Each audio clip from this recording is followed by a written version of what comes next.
Okay, so this is the beginning of my cultural plunge assignment. I am on my way to the event. I'm super nervous. My girlfriend is with me. She's super nervous. My service dog is with me. She might be the most chill one in the bunch. I am not a Christian. My girlfriend was raised Christian and has since left the church. And I don't have a whole lot of experience with different Christian churches. One of my grandmothers was Catholic, my dad's mom, and we lived next door to her-ish growing up my entire life. And so when we were little, we would go to like the big holidays with her and that kind of thing, or it was this really interesting experience to my little sister and I to get up and go to church with grandma. I don't think I went to an actual just regular service with my grandmother after I was like probably 7 or 8. But I did take her for a week-long novena at the church that she grew up in as a teenager when I was driving and nobody else was around during the day one summer. So I took her to that every day for a week, and that was very, very wonderful. But no, I really enjoyed it because I got to hear all this history about her and all that. It was really cool. Anyway, so I have not been I've been to weddings and I have been to funerals since then in the church for my family, but it's all Catholic. I don't know that I've ever actually been to a church service that was not Catholic. Is it non-dom? I don't know. Non-denomination. I'm not Christian enough to know all the Christian. I don't speak Christian. I'm trying really hard here. This is so intimidating for me because the last church was the Episcopal, right? Episcopal. Yes. Yeah, I can never say that. Yes. So, all right. So I've never really done any kind of a Christian service. I don't think I've ever been to a Christian service besides Catholic. So this is a new thing for me, and it is my oldest daughter.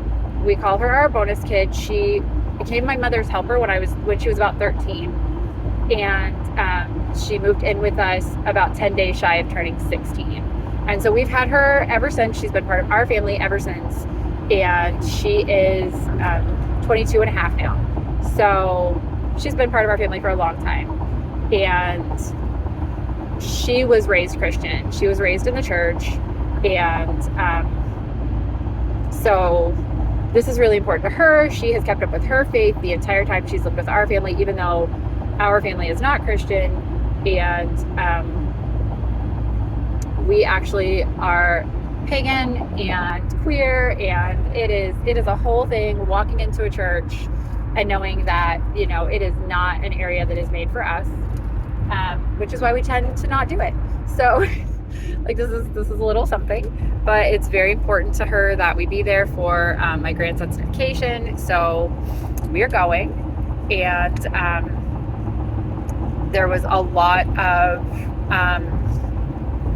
anxiety for me. I think maybe for Tabby too, about what to wear.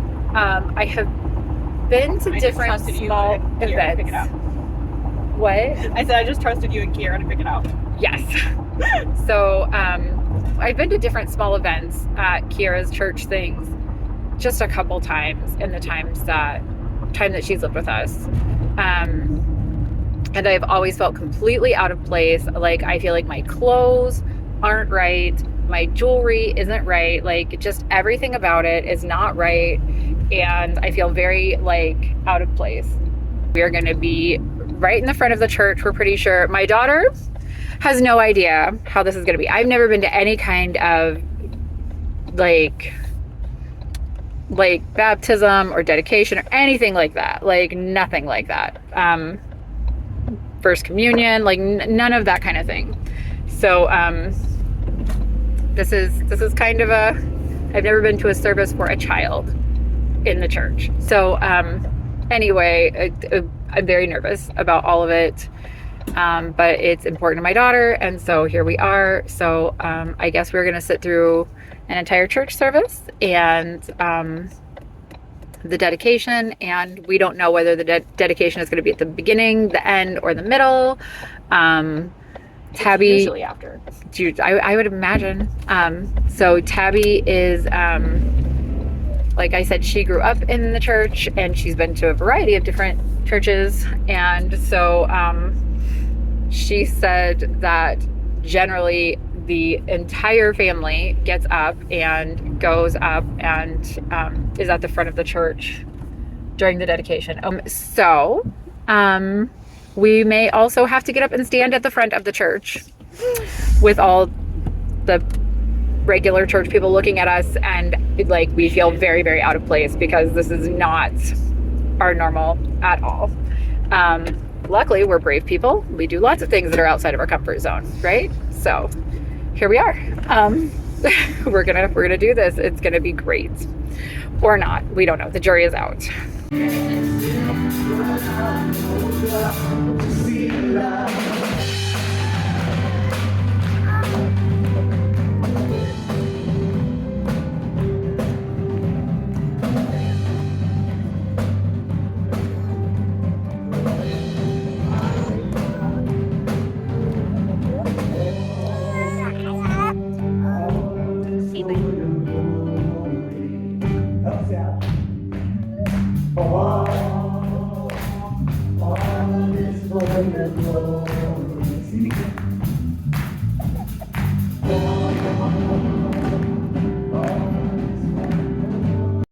So we just finished the dedication for my grandson, and it was very interesting.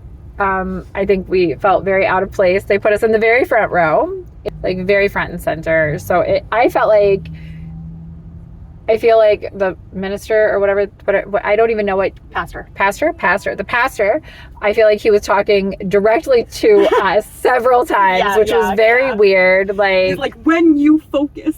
Right. Like he just kept like, and I feel like it was very, intentional parts of the sermon almost like there was a lot of like temptation, like it was about the story of Joseph, and so he was talking about temptation, but like he kept looking at us specifically, like when you are following temptation, like he knows, I'm sure, that we don't go to church. I'm sure Kira has shared that, like, so also we're gay, so we obviously like we are into gay that temptation and don't go to church, so it felt very pointed.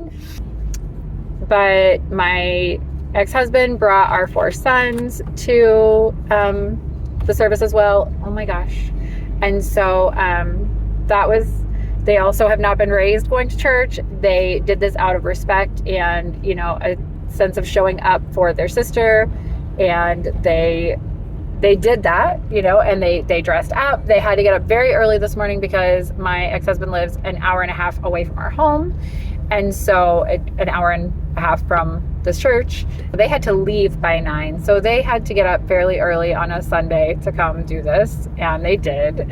And it was really beautiful to see them all show up. It was very interesting watching their reactions as well in this space. Like, I have been to church before. I understand a lot more of it. They were talking about the story of Joseph, and like I said before, and they were talking about like temptation and how Joseph's master's wife was trying to get Joseph to go to bed with her and sleep with her. And my 10-year-old said, why are they saying these things in front of children? Like, don't they know children are here? Why are they talking about these things? So that was very amusing. So it was, I don't know, it was very uncomfortable, but you know, we were happy to do it for Kiera. So I feel like the idea of the cultural plunge and how it relates, like how I relate to that with regard to myself and, you know, the broader picture. I think that as a non-Christian, I've not been raised Christian at all. As I said earlier, my grandmother, we went to church with her sometimes, but we were very much not a Christian family. Like, my nuclear family was not a Christian family. My mom's dad was a no longer practicing Jew, but he had been raised in Judaism. And my grandmother was a no longer practicing Christian by the time that they really had my mom.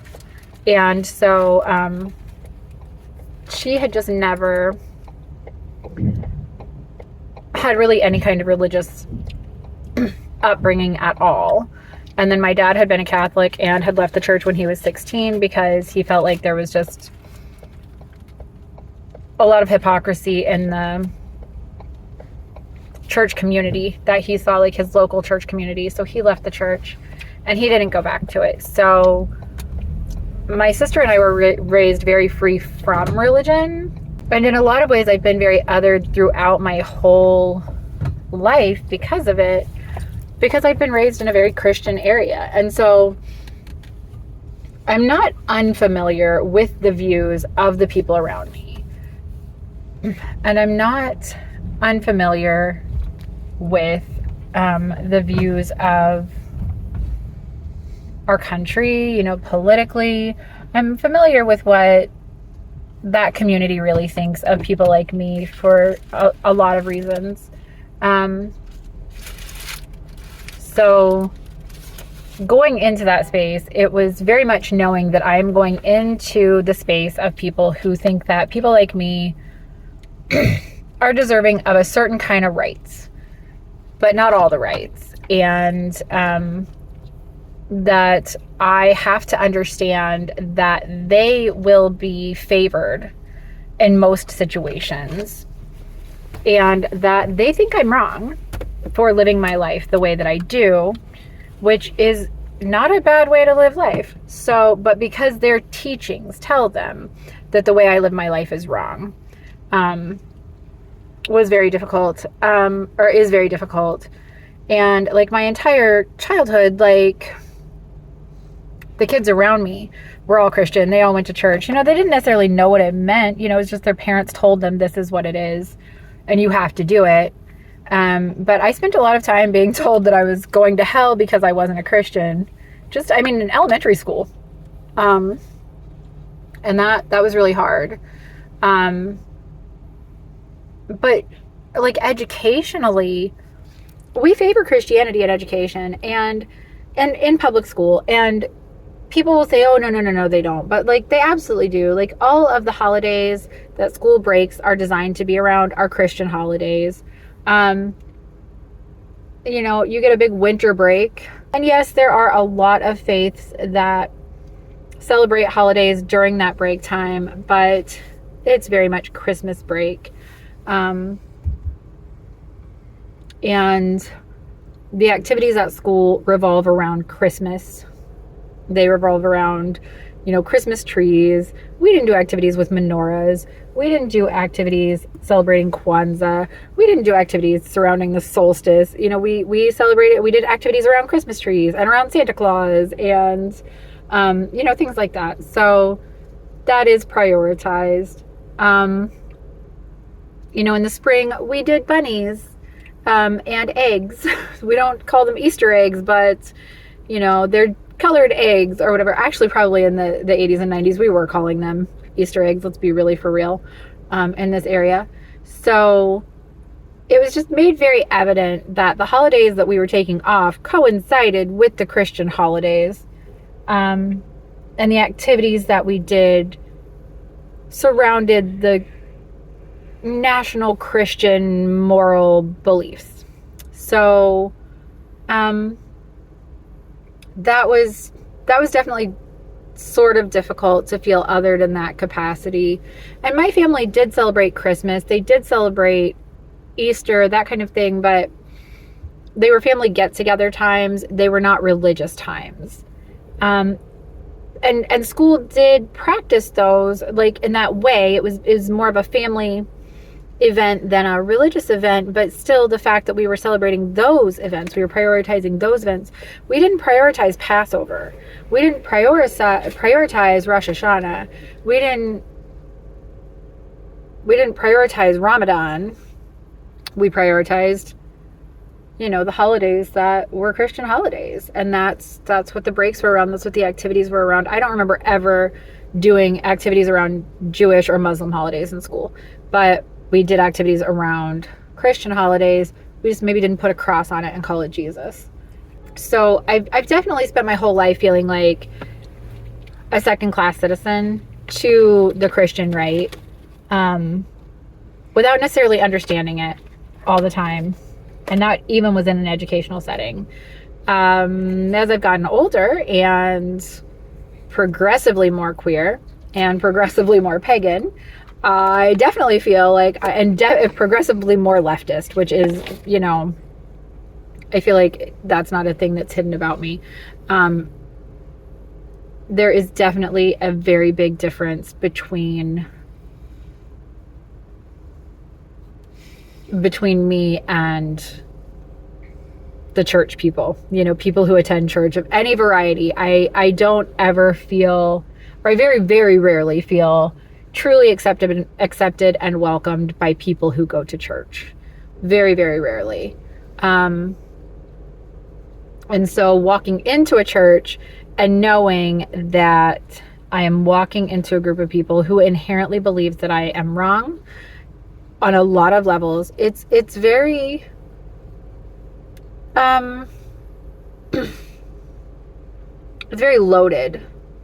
I don't know that I feel like unsafe, because I'm very secure in who I am. I'm very secure in what I believe, but it's very frustrating to me, I think almost on that inner child level, that those people continue to judge me, and to continue to believe that they are better than me on all of those levels. And while grown-up me might not really have much care about how they feel, I think that inner child me is still craving the justice of knowing, of having them see me as a person who is equal to them, and then showing up in that space. It can be really difficult to show up knowing that they don't see me as an equal. They see me as someone to be converted to their way of thinking. And that can be frustrating, I guess. So it's been a little over 24 hours since my grandson's dedication. And I've really had a lot of time to process a lot of what, my thoughts and feelings were about the situation. It's very interesting. There was definitely this just overarching layer of patriarchy over the whole situation and the whole event. The whole service was led by men. I don't think any women actually stood up and spoke. There was a woman singer in the band, but 4 men in the band with one female vocalist. The people who spoke were all men. Just the overarching themes of, like, all the people they talked about were men with one exception. So, they talked about God, who was, presented as male, Jesus, who's male. They were talking about Joseph, who is male. They were talking about Joseph's owner, his master, who was male and who was named. I cannot remember the name, and I don't know that I could have said it. It was an Egyptian name, but he was named. And then his wife. His wife was the only woman in the sermon, and his wife was not named. And his wife was the antagonist in the sermon. She was the problem. She was lusting after Joseph. She was trying to lure him and, talk him into a space where he would lose his favor, where he would lose his position, where his reputation was really put on the line, and she didn't really care what would happen to him. She was just really trying to talk him into, coming to bed with her, and just trying to seduce him. That's the word I'm looking for. It was a really difficult situation for him. And then one day, when no one else was around, she grabbed him by his cloak and tried to force him to come with her to bed. And he ran away, and you just have to run away was the message. And, you have to run away from these women, basically, that feeling. And then she went and said that he tried to rape her. And she went around and told everyone in the palace and her husband that he tried to rape her. And the pastor said that really, when you think about the story, that he doesn't think that the Pharaoh believed that Joseph had tried to rape her, because he didn't actually, like, he was the king executioner, he was the head executioner, the king was, the Pharaoh. So he could have put Joseph to death immediately, and instead he put him in jail, but in the jail in the castle where his prisoners went. And so he was actually treated fairly well there, and regained a position within the prison, and everyone loved him in the prison, just as everyone had loved him everywhere he went. So really, he wasn't that much worse off being in prison than he had been being just a slave of the Pharaohs. And that he knew better than to believe his wife, because clearly she's a deceitful person. So there was a lot of misogyny layered in there for me, that, women aren't to be believed, that women aren't, they don't have the control of themselves, that they, will beguile you into sin. That was literally the only woman that they talked about in the entire sermon. And, it's the Bible. Maybe there just weren't that many stories about women. Maybe this just wasn't the day that women were talked about, but it definitely felt very misogynistic and very othering, to be in a room full of men talking about men being the standard, the what we all should aspire to be, and the only woman that we're going to talk about is the one who is deceitful and seductive and lustful and vengeful, and that she cried rape. When people are raised on stories like that one from the Bible, and that's the programming that they get, that they believe that actually most women aren't telling the truth. So that was very off-putting for me. It's really not the kind of story I want my sons to be hearing. My sons were all really disgusted by the story, actually. I understand that part of charismatic leadership is, in public speaking, is looking at your audience and making a direct connection with them. But it just felt very pointed the times that he was looking at us and, directly pointing to us, and like really, seemed to be really talking to us. At one point he said, he was talking about like how right now it can be so easy to be afraid because of the political, upheaval and unrest that there is in our country right now, and how, all the people on this side are so afraid that if, the people on the other side take control, then we're all going to lose our rights. And the other side is so afraid that if that side gets control, then they're going to do stuff that they don't like, and how it's all just stupid and we all just need to like lean on faith. And that felt very condescending. That was one of the things where he was looking very directly at us. He even referenced the Democratic Party at one point, and like kind of, made references at us again. But as an openly gay couple in a church, to point out that like there's a fear that we're legitimately going to lose rights, and that's really terrifying. As a queer couple, to know that there are people who don't believe that my partner, my fiance, should have the same rights as my ex-husband and I had. My ex-husband was a terrible person who financially abused me, who sexually assaulted me, who mentally and emotionally abused me for 20 years, for 2 decades. This man made me miserable. Just miserable. My life had become unbearable. My girlfriend had been in a relationship for 15 years with a man who had, been very similar with her, to the point that her life was really unbearable. And we have left those relationships and found each other, and we have such joy in each other, and our relationship is so much more healthy than either of those heterosexual marriages were. But people want to say that it's not right that we should be allowed to get married and that we should be allowed to have that relationship with each other.